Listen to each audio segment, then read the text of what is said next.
أعوذ بالله من الشيطان الرجيم. بسم الله الرحمن الرحيم.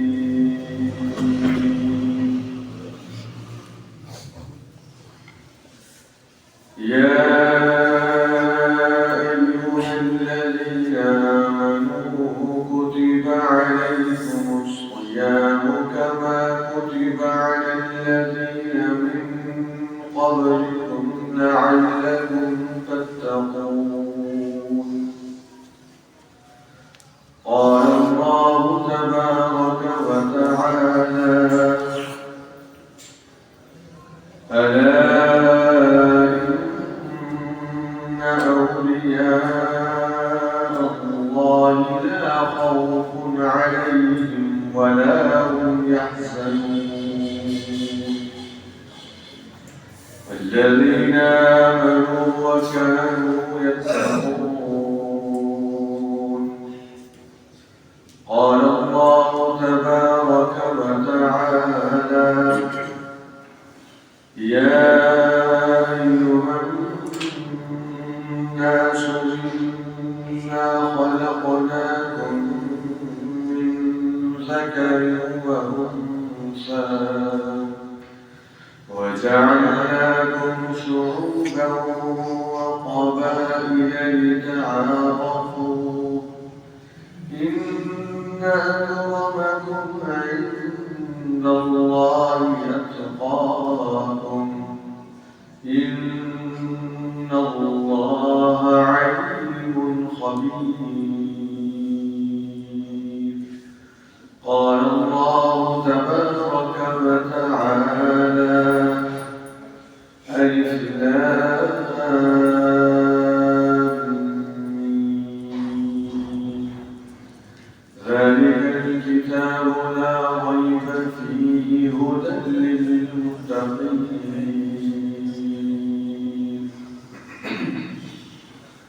قال الله تبارك وتعالى: ليس البر أن تولوا وجوهكم قبل المشرق والمغرب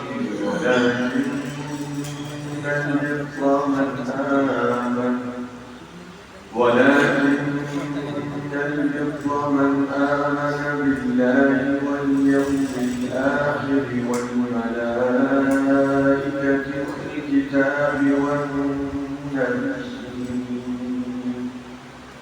وآتى المال على حبه ذوي القربى واليتامى والمساكين وابن السبيل والسائلين وفي الرقاب وأقام الصلاة وآتى الزكاة والموفون بعهدهم إذا عاهدوا والصابرين في البأساء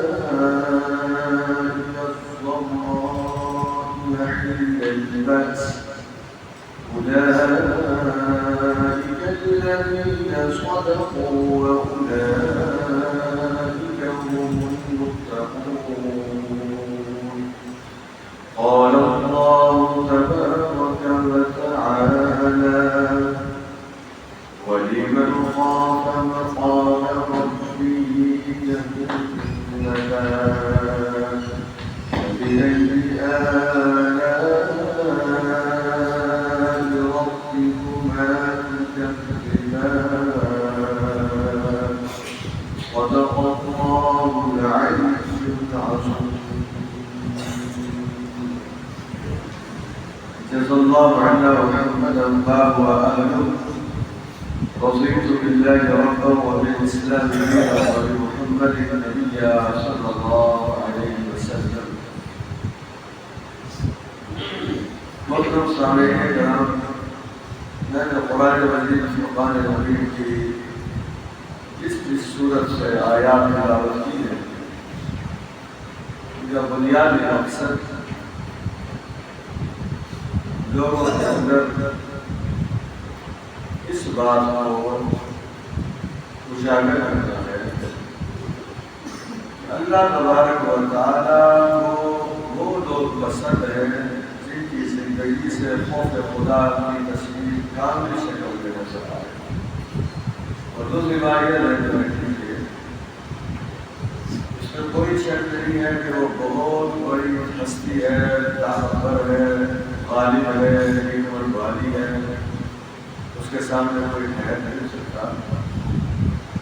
لیکن اس نے دنیا کے لیے قانون اور اپنی سنت یہ قائم کی ہے کہ وہ ان لوگوں کا ساتھ دیتا ہے جن کی زندگی میں تقویٰ ہو. اور سب سے بڑی خوشخبری جو میں نے آیت تلاوت کی 2 آیات ہے سورۃ یونس کی. تو ساری زندگی پاپڑ ملتے رہتے ہیں لیکن کسی با اثر آدمی سے تعلقات قائم کرنا تو بات کی بات ہے. نہ ہی ملاقات ہوتی ہے اور نہ ہی اس سے رابطوں میں کوئی مضبوطی آتی ہے. یہ خواہش دنیا کے کئی لوگوں کے سینوں میں دبی رہتی ہے اور دبی ہوئی دنیا سے واپس آ جاتی ہے. لیکن اس کے برعکس افسوس اس بات پر ہوتا ہے کہ جس ہستی کی مٹھی میں پوری کائنات ہے اس نے دنیا کے ہر مرد اور دنیا کی ہر عورت کو اپنی دوستی، اپنی محبت کی پیشکش کی ہے اور صرف 2 شرائط قرار دی ہے. صرف 2 شرائط. جس مرد اور عورت میں یہ 2 باتیں پائی جائیں گی اسے دنیا کے تبصروں سے پریشان نہیں ہونا چاہیے، اسے لوگوں کے رویے سے ناراض نہیں ہونا چاہیے، اسے شیطانی وسوسوں سے افسردہ نہیں ہونا چاہیے، بلکہ اسے اپنی قسمت پر رشک کرنا چاہیے، اسے اپنی قسمت پر ناز کرنا چاہیے کہ میں اللہ تبارک و تعالیٰ کے کلام کی روشنی میں اتنے بڑے منصب پر فائز ہوں. وہ یہ ہے کہ اللہ تبارک و تعالیٰ دوستی کا ہاتھ اس کی طرف بڑھاتے ہیں جس کے اندر 2 خصوصیات پائی جائیں. نمبر 1 ایمان اور نمبر 2 تقویٰ.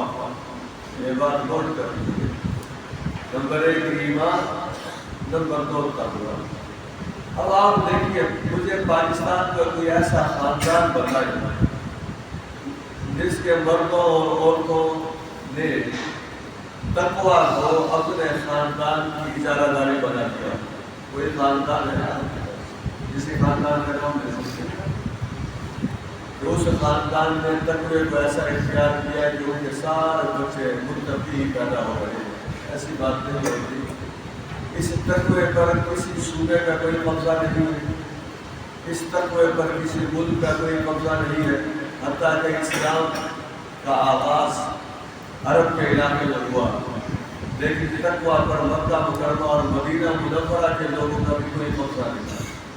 دنیا کے جس کونے میں جو آدمی پیدا ہو جائے، دنیا کے جس خاندان میں جو آدمی پیدا ہو جائے، چاہے غریب کے خاندان سے پیدا ہوا ہے یا امیر کے خاندان میں، چاہے خوش شکل ہے یا شکل کے لحاظ سے کم ہے، چاہے زیادہ تعلیم یافتہ ہے یا تعلیم کی سوجھ بوجھ کم رکھتا ہے.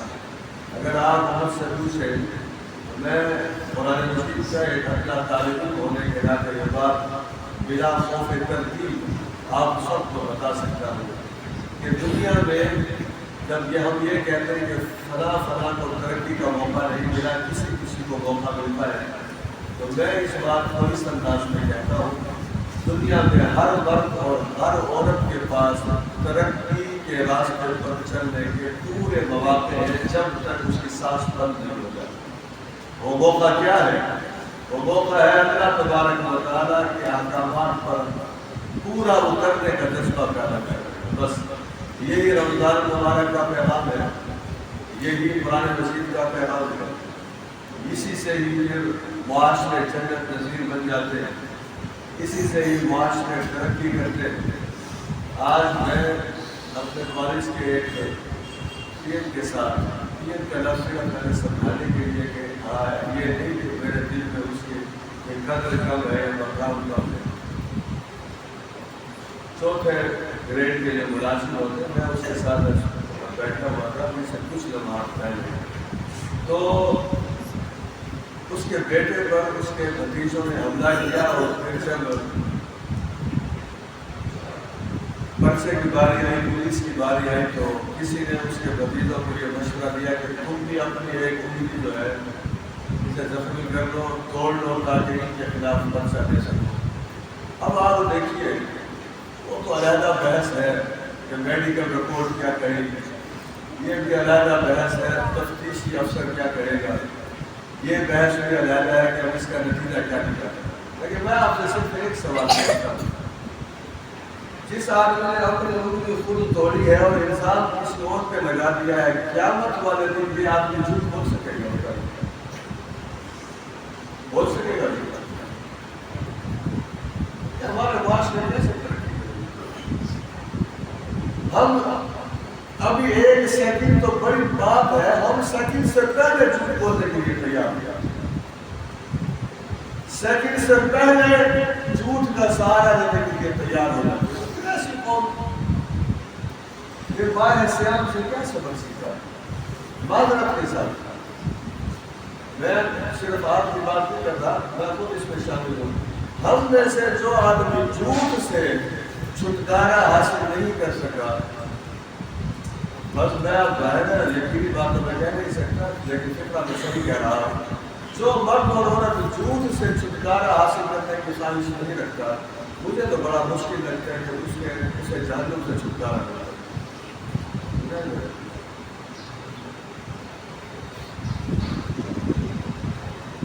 صلی اللہ علیہ وسلم کی واضح حدیث ہے کہ مسلمان جھوٹا ہو ہی نہیں سکتا.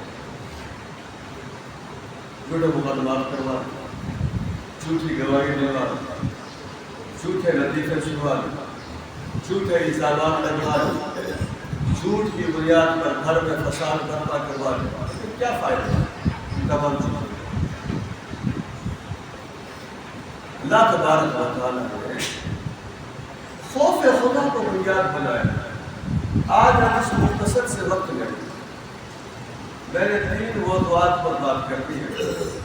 نمبر 1 غزوہ بدر، نمبر 2 اعتکاف، نمبر 3 سیرت حضرت عائشہ رضی اللہ تعالیٰ. اور آپ ذہنی طور پر تیار بیٹھیے.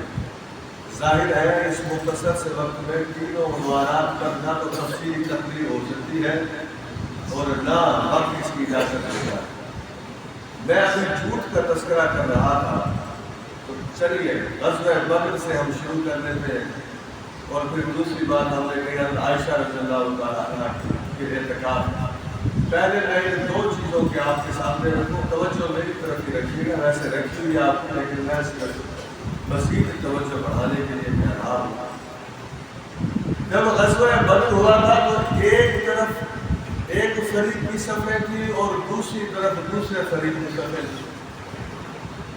ایک کی قیادت ہے عمرو بن ہشام، جسے عام لوگ ابو جہل کے نام سے جانتے ہیں، اس کا اصلی نام عمرو بن ہشام تھا. دوسری طرف قیادت ہے حضرت محمد صلی اللہ علیہ وسلم. اب کچھ گفتگو آپ بھی کرتے ہیں. مجھے یہ بتائیے کہ عمرو بن ہشام کہ 1000 لوگ تھے اس کی قیادت میں، 1000 لوگ، وہ سارے کے سارے جھوٹ کا ساتھ دے رہے تھے یا سچ کا ساتھ دے رہے تھے؟ بولیے. یہی سے آپ اندازہ لگاتے ہیں. میں پھر عرض کر رہا ہوں غزوہ بدر پر تو کئی گھنٹے کی تقریر کی جا سکتی ہے، لیکن میں اس انداز میں تقریر فی الحال نہیں کرنا چاہتا ہوں. میں سمجھنے اور سمجھانے کے حوالے سے تقریر کرنا چاہتا ہوں. جھوٹ، شرک، کفر، شراب، موسیقی. آئیے دوسری طرف قیادت کس کے ہاتھ میں؟ حضرت محمد صلی اللہ علیہ وسلم. کون سی چیز راج کر رہی تھی؟ صداقت، شرافت، طہارت، پاکیزگی. 2 چیزیں مزید نہ رکھیں آپ کے سامنے. جب وہ مکہ مکرمہ سے آئے تھے اور نبی اکرم صلی اللہ علیہ وسلم 313 صحابہ کرام کو لے کر بدر میں کنویں کا نام ہے، اس مقام کی طرف آپ تشریف لے گئے تھے. دونوں باتیں نوٹ کر لیجیے. وہ 1000 کے 1000 اور ان 1000 کا جو سربراہ تھا اس وقت میں اس کی زیادہ بات کر رہا ہوں، ابو جہل کی. انہوں نے سارا سفر کیا تھا اتراتے ہوئے، غرور کے ساتھ، فخر کے ساتھ، گھمنڈ کے ساتھ. فکرہ تو سخت ہے لیکن ہے حقیقی فکرہ. جس مرد اور عورت کی فضا غرور میں رہتی ہے، جو مرد اور عورت گھمنڈ میں رہتا ہے، جو مرد اور عورت دوسروں کو کیڑے مکوڑے سمجھتا ہے، جو مرد اور عورت دوسروں کی تذلیل کرتا ہے اور تذلیل کرتا ہے، اور سمجھ لیجیے اس کے اندر ابو جہل کی ایک خصلت موجود ہے. کیونکہ اکڑنا کس کی خصلت تھی؟ ابو جہل. غرور کرنا کس کی خصلت تھی؟ ابو جہل. آئیے دوسری طرف جو فوج ہے، اب دونوں فوجوں کا کمپیریزن ہو رہا ہے، موازنہ ہو رہا ہے. ایک طرف کی فوج کی کیا صورتحال ہے اور دوسری طرف کی فوج کی کیا صورتحال. دوسری طرف کا نقشہ میں آپ کے سامنے کھینچ دیتا ہوں، آپ خود اندازہ لگا لیجیے. ایک طرف تو اکڑ تھی، دوسری طرف کیا تھا. حضرت ابو بکر صدیق رضی اللہ تعالیٰ عنہ فرماتے ہیں کہ ہم نے نبی اکرم صلی اللہ علیہ وسلم کے لیے غزوہ بدر کے موقع پر ایک خیمہ لگا دیا تھا، اور ہم نے نبی اکرم صلی اللہ علیہ وسلم سے یہ عرض کیا تھا آپ میدان جنگ میں تشریف نہ لائیں، آپ خیمے سے اپنے جانثاروں کی موت کے ساتھ جو ان کی دلچسپی ہے اور شہادت کی جو تمنا ہے اور جو کفر کے خاتمے کے عزائم ہیں، آپ اسی خیمے سے مشاہدہ فرماتے رہے. اللہ کے رسول صلی اللہ علیہ وسلم حضرت ابو بکر صدیق رضی اللہ تعالیٰ عنہ کا انتخاب کیا گیا کہ ہو سکتا ہے کفار کی افواج، اس کا کوئی فوجی دستہ خیمے پر حملہ کرے نبی اکرم صلی اللہ علیہ وسلم کے لیے. کہ جو لوگ حضرت ابو بکر صدیق رضی اللہ تعالیٰ عنہ کی شان کو نہیں سمجھتے ہیں اور بے بنیاد باتیں کرتے ہیں، ان سے پوچھ لیجئے کیا انہی کی کتابوں میں نہیں لکھا ہوا کہ حضرت علی رضی اللہ تعالیٰ عنہ سے پوچھا گیا تھا آپ بتائیے صحابہ میں سب سے زیادہ بہادر کون ہے؟ تو فرمانے لگے سب سے زیادہ بہادر حضرت ابو بکر صدیق رضی اللہ تعالیٰ عنہ ہے. جب ہم نے یہ فیصلہ کیا اب اس خیمے کا پہرا کون دے گا، تو صدیق اکبر رضی اللہ تعالیٰ عنہ کا انتخاب عمل میں لایا گیا. یہ صدیق اکبر رضی اللہ تعالیٰ عنہ کی کبھی آپ ساری زندگی پڑھیں تو آپ کی آنکھوں سے آنسو رواں ہوں گے. اللہ تبارک و تعالیٰ ہمیں ان پاکیزہ ہستیوں کے نقشے قدم پر چلنے کی توفیق عطا فرمائے. لیکن میں نے ابھی دوسری بات جو کہہ دی وہ یہ تھی، ایک طرف تو غرور تھا، دوسری طرف کیا تھا وہ ذرا سن لیجیے. حضرت ابو بکر صدیق رضی اللہ تعالیٰ عنہ کہتے ہیں کہ میں خیمے میں داخل ہوا تو میں نے دیکھا کہ اللہ کے رسول صلی اللہ علیہ وسلم مسلسل دعا میں مصروف ہیں، نماز میں مصروف ہیں. آپ کے کندھے مبارک پر چادر ہے، وہ دعا کرتے کرتے چادر پیچھے ہو جاتی ہے. پھر آپ طویل سجدہ کر رہے ہیں، پھر طویل قیام کر رہے ہیں، پھر طویل دعا کر رہے ہیں. آخر کہتے ہیں مجھ سے نہ رہا گیا اور میں نے عرض کیا اللہ کے رسول صلی اللہ علیہ وسلم آپ اب بس کر دیجئے، آپ کا پروردگار آپ کی دعا کو سن لے گا. نبی اکرم صلی اللہ علیہ وسلم نے فرمایا ابو بکر خوش ہو جاؤ، پہلے آسمان کی مدد آ رہی ہے. ابو بکر خوش ہو جاؤ، میرے اللہ نے مجھ سے فرشتوں کے ذریعے مدد کرنے کا فیصلہ کیا. ایک طرف غرور ہے، ہم اپنا تعارف کرواتے ہیں کہ ہم مسلمان ہیں. مجھے آپ بتائیے مسلمان کا تکبر کے ساتھ کیا تعلق ہے؟ جنہیں حرام کیا ہوا لوگوں کا، رشتہ داروں کا، عزیزوں کا، ہمسایوں کا، ملک کا ستیہ ناش کر دیا تکبر اور غرور نے. پیغامات جاری ہے سارے کے ساتھ.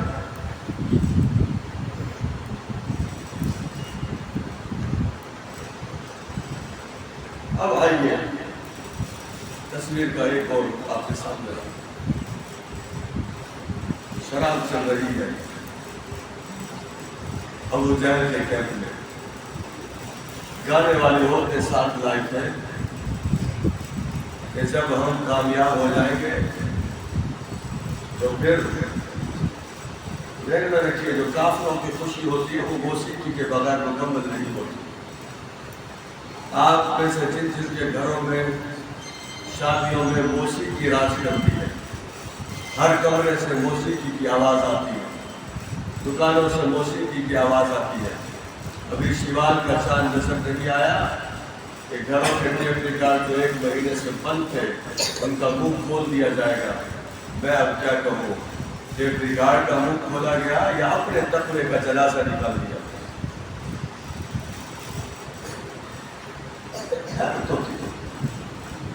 جس آدمی کو گانے سے محبت ہے وہ آدمی کامل مومن ہے ہی نہیں۔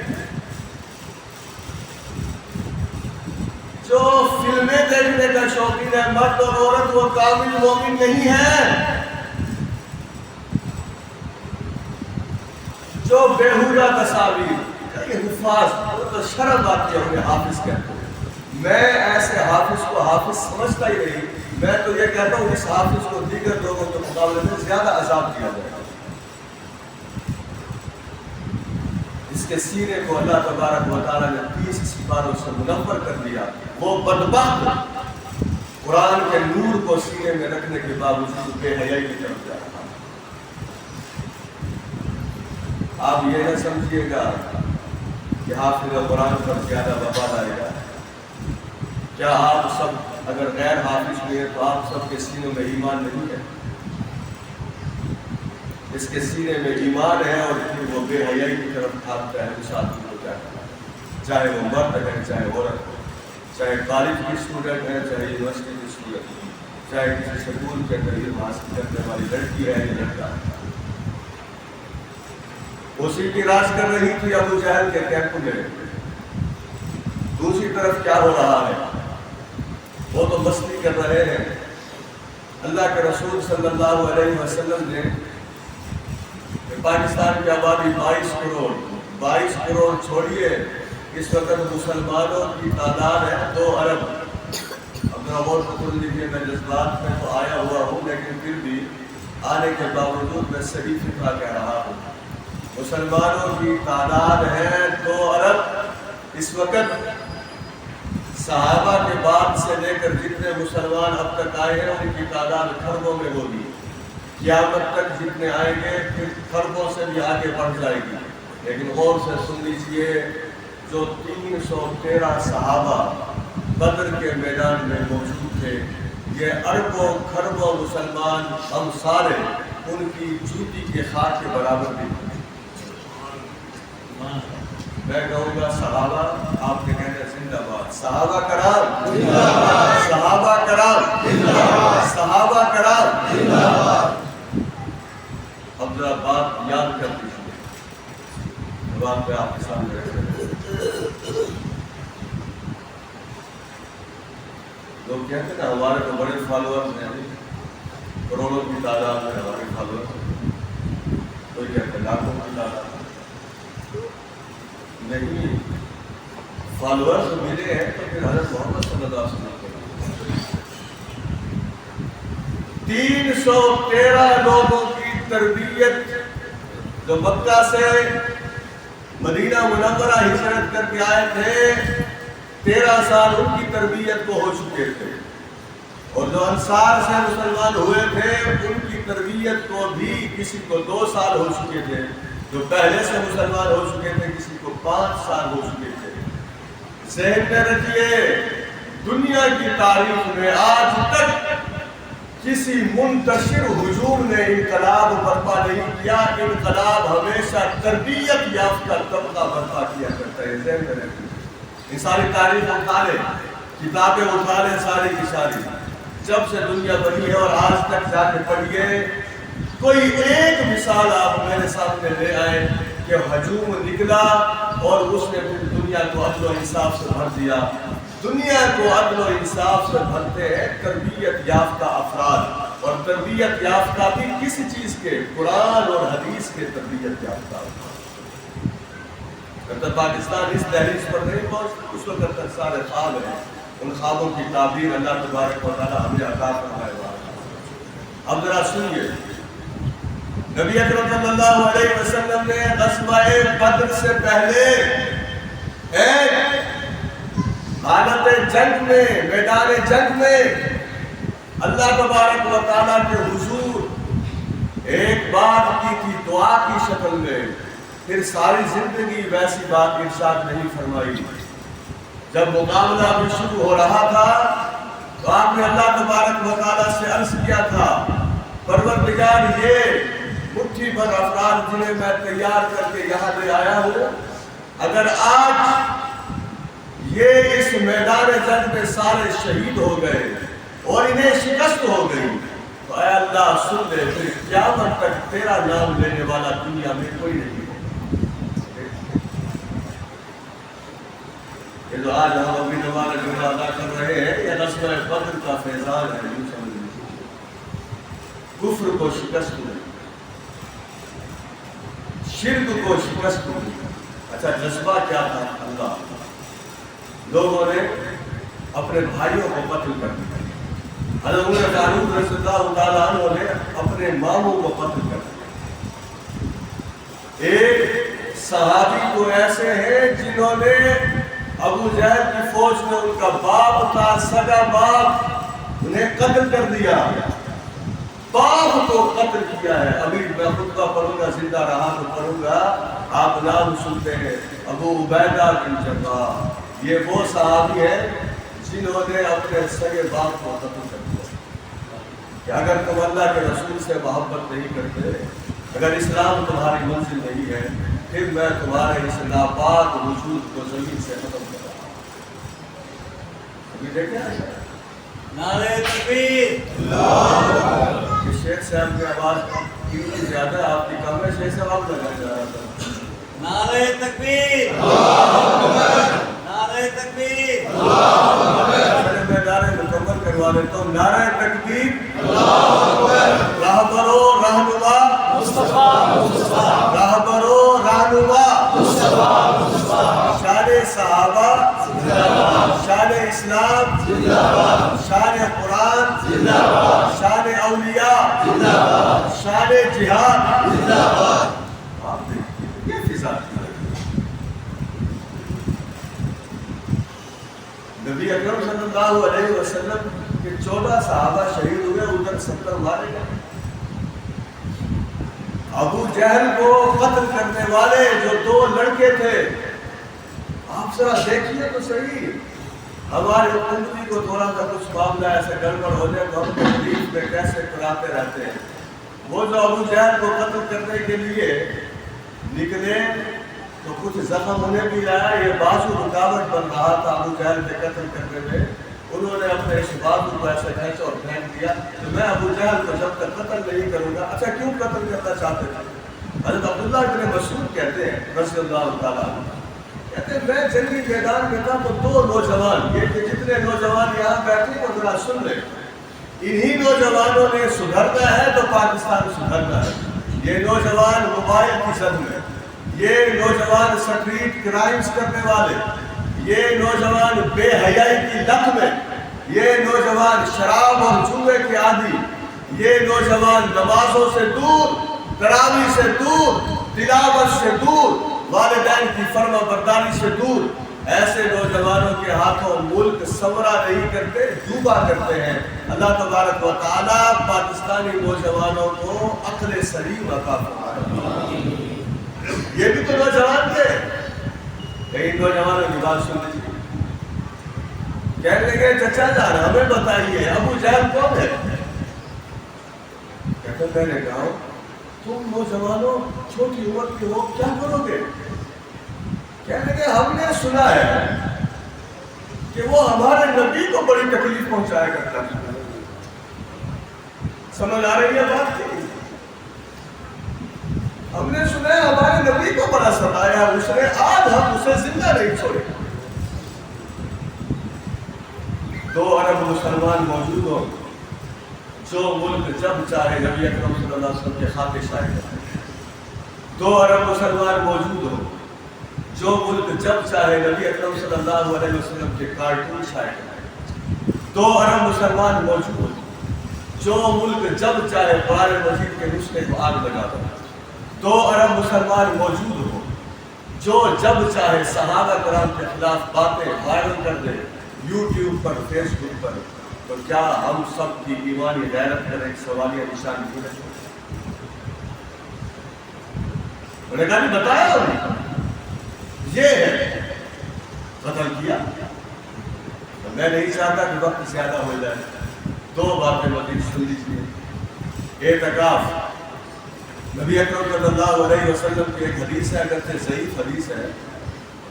نبی اکرم صلی اللہ علیہ وسلم نے فرمایا جو 10 روزہ سنت اعتکاف کرتا ہے اللہ تبارک و تعالیٰ اسے 2 حج اور 2 عمرے کے برابر ثواب عطا فرماتا ہے.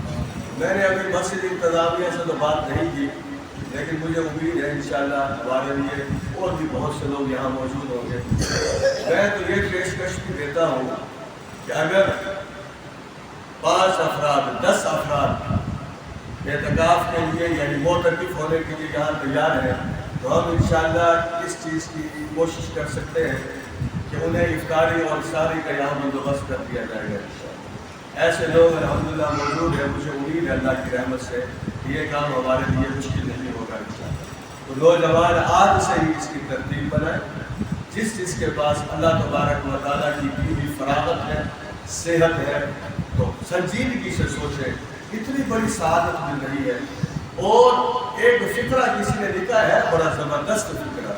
وہ کہتے ہیں جب کوئی کسی کے در پر جا کر بیٹھ جائے پھر اٹھے گا تو پھر وہ لے کر ہی آتا ہے. تو جو 10 روز اللہ کے گھر میں آ کر بیٹھ جائے وہ انشاءاللہ پھر اللہ سے مغفرت لے کر ہی جائے گا. اللہ تبارک و تعالیٰ کے گھر میں آ کر بیٹھ جائے، اس کے گھر میں آ کر مناجات کریں. البتہ ایک مسئلہ سمجھ لیجئے، بعض لوگ موبائل میں تلاوت لگا لیتے ہیں، نعت لگا لیتے ہیں، اونچی آواز سے باتیں کرتے رہتے ہیں. ایک مرتبہ نبی اکرم صلی اللہ علیہ وسلم مسجد نبوی کے خیمے میں آپ معتکف تھے تو باقی لوگ بھی اعتکاف میں تھے، اونچی قرآن مجید پڑھ رہے تھے اونچی آواز میں. اللہ کے رسول صلی اللہ علیہ وسلم نے فرمایا اتنی آواز بلند نہ کرو کہ لوگوں کو تکلیف ہونے لگے. اس لیے اس کا خیال رکھا کریں. نماز میں بھی جب آپ آئیں، جب آپ دیکھیں کہ صف بنی ہوئی ہے، لوگ نماز کے لیے انتظار میں بیٹھے ہیں، اس وقت آپس میں ایک دوسرے سے خواہ کی باتیں نہیں کرنی چاہیے. ایک دوسرے کے ساتھ کسی قسم کی بات کرنے کی خواہ ضرورت ہے. بہت مجبوری ہے تو ایک علیحدہ بات ہے. وجہ کیا ہے؟ حدیث ہے کہ نماز سے جو پہلے کا وقت ہوتا ہے، اب جیسے ہم سارے نماز کے انتظار میں بیٹھے ہیں، نبی اکرم صلی اللہ علیہ وسلم نے فرمایا اللہ نماز سے پہلے وقت کو بھی نماز کے اندر شامل فرما دیتا ہے. آپ دیکھ لیجیے کتنی بڑی سعادت ہے. ہم اس وقت کو ایسے کام کا باتوں میں صرف تو غلط بات ہے. مسجد کے تقدس کو پامال نہیں کرنا چاہیے. اعتکاف کے حوالے سے ہی ایک اور فضیلت بھی سن لیجیے. اللہ کے رسول صلی اللہ علیہ وسلم نے فرمایا جو آدمی مسجد میں معتکف ہو جاتا ہے اور وہ باہر کی کوئی نیکیاں نہیں کر سکتا، مثلا کسی کی خدمت نہیں کر سکتا، کسی کے فرض کیجیے عیادت کے لیے جانا تھا، ویسے تو شرعی طور پر اجازت ہے، مجبوری ہے تو جا سکتے عیادت کے لیے، نہیں کر سکا، یا دیگر ایسی نیکیاں جو باہر ہو کر وہ کر سکتا تھا اب اندر ہے تو نہیں کر سکتا. واضح حدیث ہے، نبی اکرم صلی اللہ علیہ وسلم نے فرمایا کہ اللہ تبارک و تعالیٰ اس کے اعتکاف کی عمل کی وجہ سے وہ نیکیاں جو باہر ہوتا تو وہ کرتا اب نہیں کر سکتا، اللہ تبارک و تعالیٰ اسے ان نیکیوں کا بھی بغیر یہ اجر عطا کرتا. یہاں سے آپ اندازہ لگا سکتے کتنا بڑا عمل ہے. زندگی رہی تو انشاءاللہ اگلے جمعہ تو میں نے ایک اور موضوع آپ کے سامنے رکھا تھا عائشہ رضی اللہ تعالیٰ عنہا کے حوالے سے، اس پر اگلے جمعہ گفتگو ہوگی.